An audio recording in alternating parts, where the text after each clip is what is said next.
Ferrari's flagship GT V12 sports coupe is getting its replacement. What was once the F12 Berlinetta now becomes the 812 Superfast, the fastest, most powerful Ferrari ever built. Like the F12, the 812 continues the big-bodied, V12-powered Grand Tourer recipe with rear-wheel drive. Furthermore, the V12 avoids the use of forced induction, meaning it's naturally aspirated. The use of forced induction, such as turbocharging on the latest 488 GTO, has purists disappointed. Although Ferrari used turbocharging in the past, they largely relied on naturally aspirated engines to complete the experience. Thus, the 812 Superfast is a bit of a refresh when measured against the automaker's recent influx of turbocharged models. Well, to get straight to the point, the 812 Superfast sports the same F12 TDF's 6.3 liters V12. But it's been reworked to serve up 789 horsepower and 530 pound-feet of torque. To compare, the outgoing F12 TDF made 769 horsepower and 520 pounds-to-foot of twist. That means the 812 makes the same amount of power as the LaFerrari.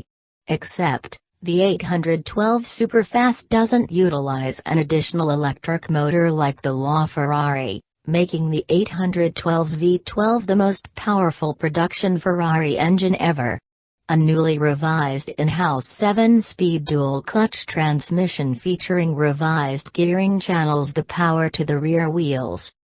The result is a 0-62 time of just 2.9 seconds and a top speed of 211 miles per hour. On paper, it's clear the 812 will live up to its name.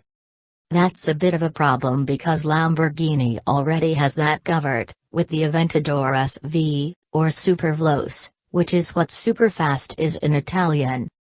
Here's where some of the new stuff gets questionable.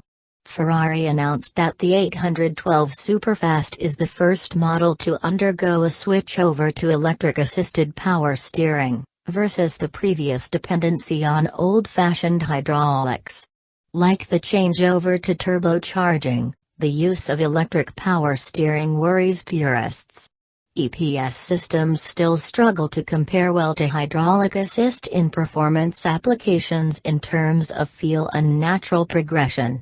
With the 812, there's a risk the steering could have less feel, less natural progression and weighting, and a less accurate on-center tactility.